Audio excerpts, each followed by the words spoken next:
안녕하세요. 반갑습니다. 리얼스프 박진국이라고 하고요. 영재 교육에 대해서 23년 동안 이렇게 아이들 입시를 지도하고 있고 다양한 아이들의 합숙 코치를 하고 있습니다. 잠재력 개발을 위해서 다양한 강의들 그리고 역량을 또 끌어내주고 재능을 끌어내주는 일을 하고 있는데요. 오늘은 영재원 입시를 완벽하게 분석하는 준비법 설명해 드리고자 합니다. 넘어갈게요. 영재원이 어떤 곳인지 그리고 입시 동향은 어떤지 또 영재성 평가의 방법과 그리고 합격자 유형에 대한 분석 그리고 지원서 작성 전략이라든지 면접 준비와 대응법에 대해서 안내해 드리도록 하겠습니다. 자, 먼저 영재교육원의 정의인데요. 이제 영재교육원에 지금 이제 그 부산에 있는 한국과학영재학교 있잖아요. 그 영재학교 생겼을 때 2003년 때부터 이제 나라에도 영재교육원이 이제 생겨됐는데요. 일단 영재교육원은 대학부설 영재원이랑 교육청 영재원이 있습니다. 그래서 대학부설 영재원 같은 경우에는 대학교에서 이제 교수님들에 의해서 교육을 받고 또 그 일정한 시험을 통과한 친구들이 또 그 교육까지 받기 때문에 나름대로는 연구 중심의 또 하나는 또 학습과 그다음에 함께 토론과 활동하는 수업이 많이 주가 이루어지고 있어요. 그래서 사실 이런 영재교육원에 대한 어떤 경험들이 나중에 대학교 입시에서 직결적으로 영재교육 출신이다라고 하는 것보다도 이 과정에서 배웠던 것들 그리고 영재원에서 했었던 산출물들을 더 발전시켜 나가면서 개인의 포트폴리오를 만들어지는데 도움을 줄 수 있습니다. 또 하나는 대학 수영재교원에서 배우는 과정을 할 때 실제로 대학계 학부에서 사용하고 있는 대학원생들 사용하고 있는 교수님이 연구하고 있는 그런 연구 시설들을 견학도 하고 실제로는 실험에 필요할 때 이용도 할 수 있게 해주다 보니까 훨씬 더 시야가 넓어지고 또 미래의 꿈을 꾸는 진로 선택에 있어서 명확하게 훨씬 더 선택할 수 있겠죠. 그래서 아이들이 수학이든 과학이든 관심 있는 분야에 대한 대학수 영재원을 지원하게 된다면 그 분야에 대해 좀 더 깊이 있게 공부할 수 있다 장점이 있습니다. 하지만 아이들의 노력도 필요합니다. 그리고 내용도 어렵기 때문에 기본적인 베이스가 중요하죠.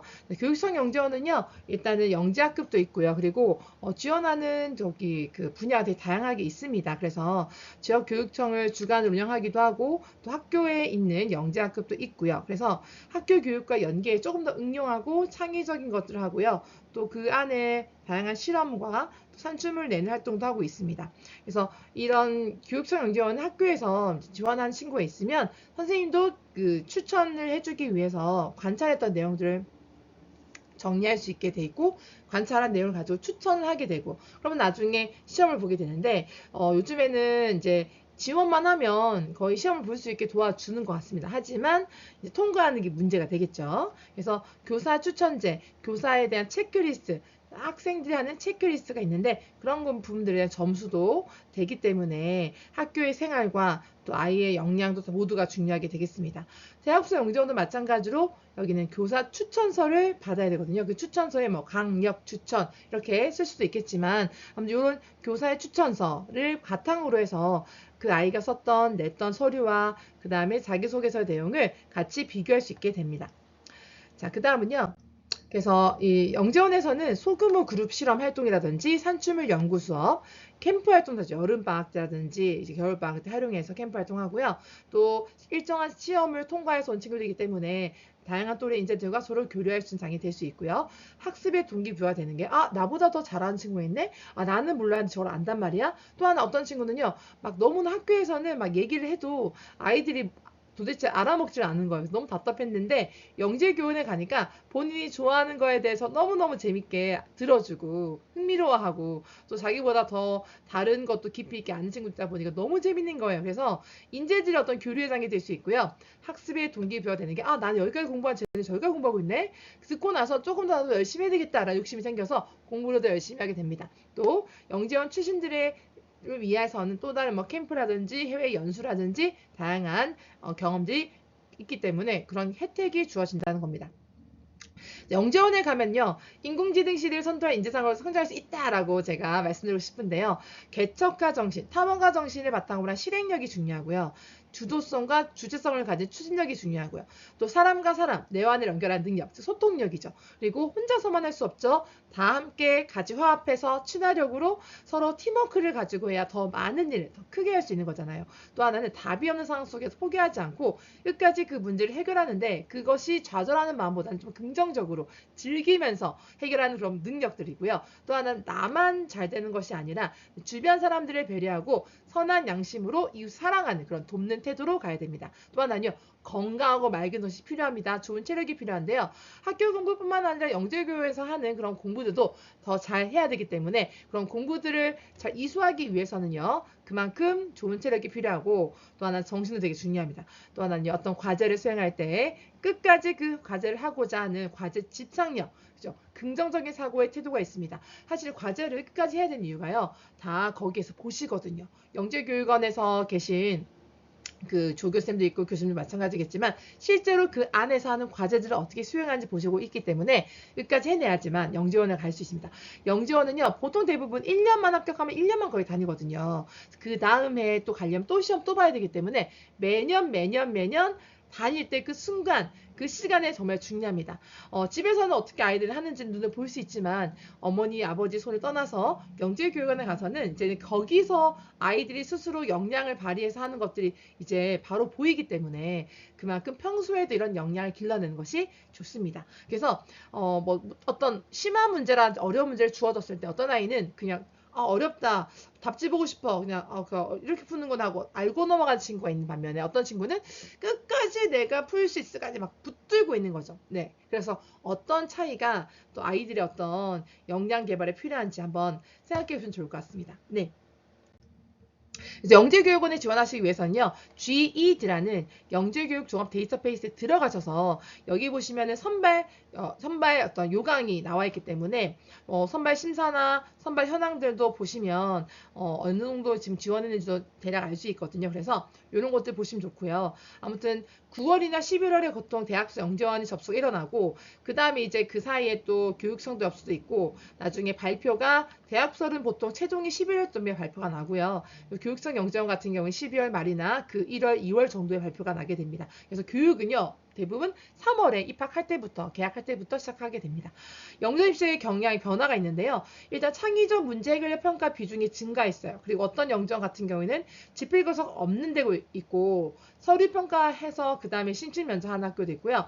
어떤 데는 서류도 하고 집필 교사도 보고 그다음에 면접까지 보게 되고요. 근데 이 서류 평가 안에 자기소개서와 함께 그 안에 들어간 내용 중에서는 탐구 활동했던 것들이 꼭 들어갑니다. 그래서 발명대회라든지 아니면 전람회 대회라든지 이런 대회를 경험했던 친구들이 여기에 쓸거리가 많이 있습니다. 그리고 융합형 인재 선발하기 강화하기 위해서 시험 문제 같은 경우에도 과학 문제, 수학 문제, 정보 문제를 고루고루 내고 있습니다. 그리고 뭐 과학, 발명, 수학, 정보, AI, 미술, 인문사회, 언어, 음악, 국악, 뭐 체육 등등 영재교육원의 종류가 늘어나고 있죠. 근데 그 중에서 가장 제일 많은 비중을 차지하는 것이 수학과 과학입니다. 그리고 정보도 같이 비례할 수 있겠죠. 그리고 학생생활 기록부랑 이 추천서가 되게 중요하기 때문에 생활기록부 관리와 그다음에 추천서를 잘 받아야 되기 때문에 추천서를 받을 때는 되도록이면은 그 아이에 대해 잘 아시는 분한테 받아야 되겠죠. 그래서 그 역량을 보시면 좋을 것 같고요.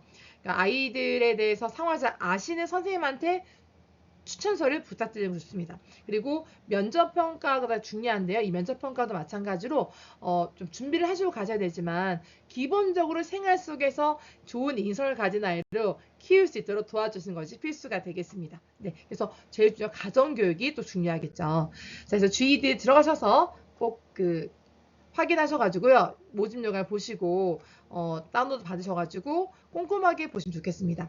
그래서 제가 하나 예를 들어보니까 뭐 이게 예를 들어서 영재교육원에 나왔던 특히 초등학교 친구가 대학부설 영재원 지원했을 때 봤던 시험 문제 예시거든요. 뭐 생물 문제, 지구과학 문제, 물리화학 문제 고루 나오고 과학도 나오기 때문에 수학도 나오기 때문에 과학을 지원해도 수학이 나오고 수학 지원해도 과학이 나옵니다. 그러다 보니까 고루고루 잘해야 됩니다. 점점점 융합형 인재를 뽑고 있다는 거죠. 물론 관심 관심 분야가 나는 수학이야, 나는 과학이야 할 수 있겠지만 역량 같은 경우에는 고르게 잘하는 것을 원하고 있습니다. 그래서 창의적 문제 평가도 있는데 서술형 쓰는 거, 논리적으로 쓰는 거, 그리고 그 문제를 좀 유연하게 생각하면서 다른 친구가 생각하지 못한 것들, 관찰한 것들을 쓸 수 있는 거, 창의성이죠. 그다음에 또 지필고사의 문제 유형도 되게 다양해요. 수학, 과학, 언어적인 것도 많이 필요합니다. 그래서 많이 강조하는 게 책을 많이 읽어야 된다고 하잖아요. 독서하는 능력이 정말 중요합니다. 그 문제 해결력이잖아요. 또 하나는요. 면접 방식에서도 말하는 스피치도 되게 중요합니다. 자신감 있게 본인을 어필할 수 있는 그런 역량이 필요하는데요.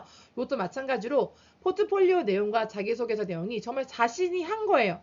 본인이 한 거예요. 리얼로 진정성 있는 내용이라면 면접 때도 떨지 않고 자신감 있게 얘기할 확률이 높습니다. 만약에 자기소개서 내용이랑 이런 포트폴리오 내용이 진실하지 않고 꾸민 거고 한다면, 그러니까 뭐 예를 들어서 본인 것이 아닌데 누가 대신했던 건데 한다면요, 실제로 면접 봤을 때 떨리거나 긴장하거나 다른 말을 할 확률이 높거든요. 물론 자기 거라고 했는데도 너무 긴장해서 말을 잘 못한 경우는 있을 수 있죠. 그래서 면접 준비도 좀 철저하게 하시는 것을 추천드리고 있습니다.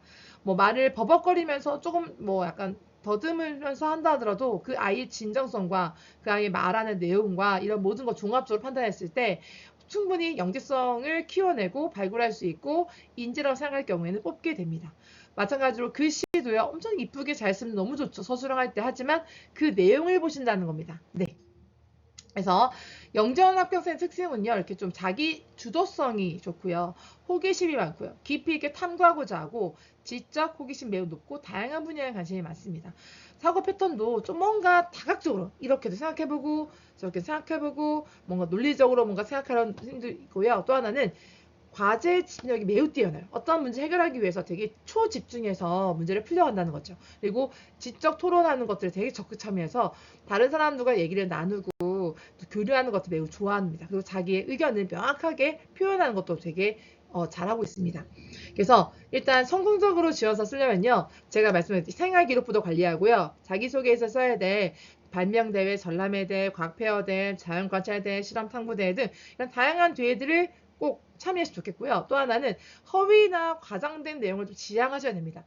좀 투박하더라도요, 그 아이의 그 리얼한 내용이 들어갔으면 좋겠어서 자기소개서 쓸 때는 일단 처음부터 얘기를 나누시면서 아이가 스스로 그 내용을 쓰도록 할 수 있어야 되고요. 또 책 내용을 쓰게 많이 나오기 때문에 책도 읽고 그냥 끝나는 것이 아니라 어떤 책을 읽었는지 그 책에 대한 어떤 기록이라든지 그때 느꼈을 때 어떤 내용이었고 왜 이 책이 이런 이 내용을 통해서 무엇을 깨달았는지에 대해서 어느 정도는 기록을 해놓는 것이 나중에 시간이 지나면 아무리 감명 깊게 읽은 책도 좀 기억이 사라질 수 있기 때문에요. 기록을 해놓으면 그걸 보면 기억이 남잖아요. 그래서 그런 부분들을 주의해서 책 읽었던 기록도 충분히 준비하시면 좋겠습니다. 또 하나는 추천서 같은 경우에도 마찬가지로 충분히 학교 생활이 되게 리더십도 있어야 되고 배려심도 있어야 되고 공부도 잘해야 되고 정말 장난 아닙니다. 그리고 영재성도 발휘될 수 있는 어떤 특별한 다른 친구들과 좀 다른 탁월한 능력이 필요한데요. 그런 것들이 어필이 돼야 됩니다. 그래서 조용하고 눈에 띄지 않는데 갑자기 막 영재원 간다고 추천서를 달라고 하면 선생님이 좀 당황스럽죠. 네, 그래서 추천서의 내용은 저희가 어머니들도 볼 수가 없어요. 우리 여러분도 볼 수가 없습니다. 그래서 추천서의 내용이 정말 진짜 너무 좋고 또 아이도 원래 좋고 둘 다 맞아야 됩니다. 진실해야 되겠죠. 그래서 평소에 학교의 생활도 잘 해야 되고 또 열심히 살아야 된다는 겁니다. 네, 그래서 다양한 에피소드 사례들을 자기소개서에도 녹여냈겠지만 선생님이 쓰는 추천서 안에도 비슷한 어떤 느낌으로 내용이 있어야 되겠습니다. 네, 그런 거 기억하시고요. 때로는 뭐 자기소개서를 조금 쓴 거를 좀 달라고 하시는 분도 때로는 계십니다. 그 자기소개서의 내용을 좀 바탕으로 선생님도 조금 도와주기 위해서 어느 정도는 좀 이렇게 잘 맞춰주기 위해서 참고하겠다라고 하시는 분도 계시거든요. 네, 저 개인적으로는 이렇게 좀 선생님이 많이 신경 써주신다고 생각합니다. 이런 부분 자체가. 네, 그래도 신경 써서 써주려고 하니까 그만큼 아이가 추천할 만하고 또 그만큼 그 아이가 잘 되면 좋겠기 때문에 그런 말 하시는 것 같습니다. 럭키죠? 네. 그래서 영재성 검사의 어떤 효율성과 접근법은 논리적 검사 있죠. 뭐 귀납 오류, 창의력 검사, 문제 해결력 검사, 과찬 출전 평가해가지고 지속적으로 아이가 어떻게 생활했는지 어떻게 활동했는지에 대해서 기록한 것들을 종합적으로 보게 됩니다. 제가 추천드리는 건 뭐 영지원 바이블, 그다음에 뭐 1031 과학, 1031 수학, 뭐 꾸러미 책, 그다음에 뭐 안쌤의 면접 특강 등 시중에 나와 있는 다양한 책들이 있기 때문에 이런 책들을 가지고 조금씩 영재원 대비 문제들을 풀어가면서 한두 달 정도 전부터는 좀 준비하시면 좋겠고요. 그 전에는 기본적으로 하고 있는 내공들 쌓아 가시면서 꾸준하게 책도 읽고 하시면서 영지원 시험 보기 한두 달 전, 좀 많게는 석 달 전부터 차근차근 이런 문제 유형을 익혀가면서 실전 경험을 쌓아간다면 실전에서는 내공 쌓여있죠. 실전 문제도 쌓았죠. 하니까 실전에 조금 더 마음의 자신감을 가지고 본인의 역량을 더 잘 발휘할 수 있을 것입니다. 이런 것도 기억하시면 좋겠고요. 그래서 3학년까지는 수학과 기초 기본 다지면서 초등 전과정과 초등 전과정의 수학과학을 좀 진도를 빼면 유리합니다. 그 다음에 5학년까지는 탐구활동도 다양하게 하고요. 영재학급이나 영전 경험도 쌓으면서 중등 전 과정에 수학과학을 좀 진행했으면 유리하고요. 초6 같은 경우에는 이제 고등 과정에 있는 수학과 과학을 좀 진행하면 유리합니다. 왜냐하면 영재교육원은 대학서 영재원이 있고 그 다음에 교육청이 있기 때문에 대학서 영재원을 먼저 시험 보기 위해서 좀 더 목표를 높게 잡아야 되는 거죠. 근데 중1 같은 경우에는 중2, 3은 이제 실제로 특목고나 이런 영재고나 과학고를 준비한 친구들이 많이 준비하잖아요. 그래서 이런 준비를 하기 위해서 물리 대회라든지 그다음에 화학 올림피아라든지 수학 경시대회라든지 이런 것도 할 수 있겠고 그런 걸 위해서 미리 그 전부터 준비했었겠죠. 아무튼 이런 생기부 관련된 내신 관리들 준비해야 되는 중학교 시절도 잘 준비하면 되겠습니다. 그리고 요즘에는 영재원이 많이 많아서 중1 때도 중2 때도 지원할 수 있는 영재원이 있습니다. 그래서 중2 때 지원해서 합격한다면 중3 때 다닐 수 있게 되겠죠. 이건 소프트웨어 영재원에서 내주는 과제 예시거든요. 참고해 주세요. 그래서 소프트웨어 영재원 지원하거나 정보 영재 지원하고자 하는 친구들은 이 정도 급으로는 이게 초3이 한 거거든요. 좀 문제를 풀어내고 할 수 있어야 되지 않을까 싶습니다. 자, 이거는 이제 대학교 영재원 문제, 중등 영재원인데요. 이 정도 문제가 난이도가 높기 때문에 좀 안전하게 이런 문제를 풀어내려면 과학을 좋아하는 거 필수에다가 배경 지식으로 책을 많이 읽어서 쓸 수 있는 것도 너무 좋지만 그것이 다 채울 수는 없어요. 왜냐면 범위가 워낙 방대하기 때문에. 그래서 물리, 화학, 생물, 지구과학 4가지 영역을 고르게 할 수 있어야 되고 그 수준은 고등학교 과학 수준이 돼야 됩니다. 예를 들어 고1 과학 수준 또는 고2 과학 수준까지는 좀 어느 정도는 내용을 파악하고 있어야지만 영재교육원 기출문제를 영재원에서 푸는 문제를 풀어낼 수 있는 영역이 될 수 있겠습니다. 네. 그래서 이거는 어떤 그 대학 영재원의 수학과학 문제인데요. 이 영재원은 수학을 기본으로 다 봐야 돼요. 과학을 지원하든 수학을 8문제 풀어야 되고요. 그 다음에 이제 과학 문제를 푸는 겁니다. 근데 만약 수학을 지원하는 친구들은 여기 있는 이 기본 문제에다가 서술형 수학 문제 더 추가해서 하고 있습니다. 네. 그래서 부모님들 일단 적극적으로 아이들의 자료를 제공하고 경험을 알려주고 어떤 것인지 영재원이 어떤 곳인지 알려주셔야 되고요. 그 다음에 다양한 독서 환경도 조성해 주셔야 되고요. 자율적으로 스스로 공부할 수 있는 환경, 또 주도적으로 뭔가 할 수 있는 환경을 만들어 주는 게 좋습니다. 그 다음에 또 뭔가 압박하거나 강압적이나 과도하게 하기보다는요.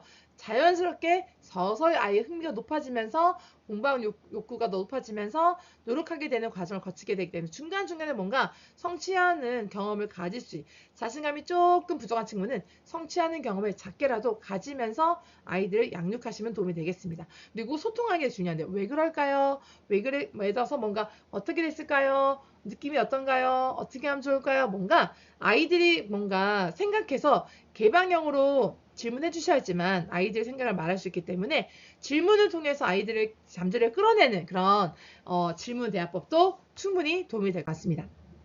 그래서 간단히 정리하면 초등학교 연계된 그런 심화 내용 문제로 다양하게 제출되기 때문에 물화 생지를 고르게 공부하고요. 책도 많이 읽고 평소에 과학 잡지도 많이 보고 수학과학 내공 쌓아야 되겠죠. 탐구적인 능력, 관찰 깊이 사고하면서 분석하는 능력이 포함된 문제 해결 향상이 필요하고요. 초등과학, 중등과학, 초등수학, 중등과학, 중등수학 등 탄탄하게 준비가 필수하고요. 서술하는 능력이 필요합니다. 생각을 해야 되죠. 근데 일반 논술학원에서 논술 막 하는 거랑 영재교육원에서 영재교육 기출문제 안에서 서술하는 건 다릅니다. 네, 이런 말은 좀 그렇죠. 맞춤법이 좀 틀리더라도 그 안에 내용이 워낙 괜찮으면 점수를 받을 수 있다는 겁니다. 네. 그래서 과학적이고 논리적인 사고를 할 수 있도록 생각할 수 있도록 도움 줘야 되고요. 탐구 활동은 대회를 준비하면서 같이 됩니다. 그래서 발명 대회라든지 과학 전람회 대회라든지 과학 페어 대회라든지 자연 관찰 대회라든지 실험 관찰 한마당이라든지 등등 이런 대회들을 많이 참석하면서 경험을 쌓으면 좋을 것 같고요. 그래서 결론적으로는 수학과 과학의 내공과 배경 지식 및 탐구 능력과 서술 능력이 필수라는 것을 말씀드리고 싶습니다. 그래서 영재원을 왜 미리 준비되면요. 문제형이 다양해요. 영재원마다 난이도 너무 천차만별이고 또 출제 범위가 매우 광범위합니다. 또 서술형 탐구 유형의 문제제형 비교과 활동이 필수이기 때문에 이런 공부를 하면서도 탐구 활동을 또 같이 해줘야 되기 때문에 자투리 시간 내서 쪼개서 해야 되는 거죠. 그래서 교과, 심화, 창의, 탐구를 다 챙기려면 시간이 많이 필요합니다. 하지만 조급해하지 말고 지금부터라도 시작하시면 되겠습니다. 기회는 있습니다. 그래서 서류 준비, 자기소개서, 탐구대, 발명대, 과학토론대에서는 이런 경험들을 자기소개에 녹여내야 되기 때문에 이런 것들을 미리 좀 끄집어내서 보셔야 되고요. 1년 전에 탐구도 끄집어내서 한번 봐야겠죠. 그 다음에 봉사활동도 해야 된다는 거, 탐구활동 외에도. 그 다음에 3월부터 만약에 영주를 시작한다 그런다면 7개월 동안의 입시기간 동안에는 개념, 공부도 하겠지만, 서류 준비라든지 면접 준비는 이런 것들을 하면서 진행하다 보니까 시간이 많이 남진 않았어요. 그래서 꾸준하게 하셔야 됩니다. 올해는 많이 못했기 때문에 시험만 볼게요. 괜찮습니다. 하지만 내년을 위해서 올해 시험 끝나고 나서부터는 준비를 시작하셔야 됩니다. 그래서 이런 것들이 중요하고요. 창의적 문제 해결의 시험 문제가 많이 있다 보니까 비슷하죠. 대학 입시야. 그래서 항상 목표를 높게 잡으셔가지고 대학 수학을 준비하는데 떨어졌을 경우는 그 다음에 난이도가 낮은 교육성 영재원 지원하면 되기 때문에 항상 목표 높게 잡으시고 미리 준비하시면 되겠습니다. 그래서 그 이후에 대학 영재원 떨어졌지만 그 이후에 시간이 좀 있거든요. 그 남은 시간, 한 달의 시간 동안은 교육성 영재원 시험을 준비하면 되겠습니다. 네. 그래서 영전 대비는 일단은 영전 입시를 위해서는 수학, 과학을 중등까지 해야 돼. 초등 저학년은. 초등 5학년까지는요. 그 다음에 그 위 학년은 고등 수학, 과학 해야 되고요. 많이 대비할수록 좋죠. 어떤 친구는 대비를 조금 해도 합격한 친구가 있고 어떤 친구는 대비를 많이 떨어진 친구가 있습니다. 그게 대비 기간과 합격률은 비례하진 않아요. 그래서 아이들마다의 다른 역량이 있기 때문에 맞춤으로 교육을 하면 효과적일 수 있습니다. 그래서 그 외에도 발명대회, 토론대, 탐구대회 등등 다양한 대회를 꾸준하게 참여하면서 진학에 도움이 될 수 있겠습니다. 어차피 해야 거니까요. 그래서 3월부터 시작한다 가정했을 때는 9개월까지 쭉 이런 문제 해결 공부를 좀 하고요. 그다음에 이런 대회들도 2에서 4월 동안에 출전하고요. 5, 6월 때는 요 관찰 대회라든지 창의력 대회 참가하고요. 8, 9월은 자기소개 서류 준비하고요. 10, 11월 시험 보기도 하고 면접 보겠죠. 그리고 10, 11월에는 이제 대비 입시가 들어가면서 교육성 영재원을 이제 돌아보게 되겠죠. 그래서 결론적으로는 뭐냐면 단순히 선발 과정이 아니라 자녀의 잠재력과 재능을 발견하고 개발하는 여정이 바로 영재교육원입니다. 그래서 초등학교 때 뭔가 엄청 큰 시험을 보는 것이 아니기 때문에 오히려 이 영재교육원이 아이들의 적성을 찾는 데 도움을 줘요. 막연하게 난 과학 너무 좋아 라고 했는데 시험을 준비하는 가운데 오히려 수학이 재밌어져가지고 수학을 할래라고 하는 친구 생길 수가 있습니다. 왜냐면 그냥 그걸 깊이 있게 막 생각해서 말한 것이 아니기 때문에 언제든지 변할 수 있는 변수가 있는 거죠. 그래서 꾸준하게 아이들을 어릴 때부터 영재원을 지원하는 버릇을 들으면 영재원 합격하면 더 좋고 영재원 합격하지 못한다더라도 그걸 준비하는 과정 가운데 아이가 성장하고 그 다음에 서류를 준비하는 가운데 아이의 꿈도 재능도 뭔가 적을 기회가 있다 보니까 충분히 어떤 기회를 줄 수 있는 것입니다. 그래서 항상 목표를 높게 잡으시고 미리 준비하시고 또 포기하지 않으신다면 반드시 영재교육원에 합격할 수 있으실 겁니다. 오늘 강의 도움 되셨길 바라겠습니다. 감사합니다.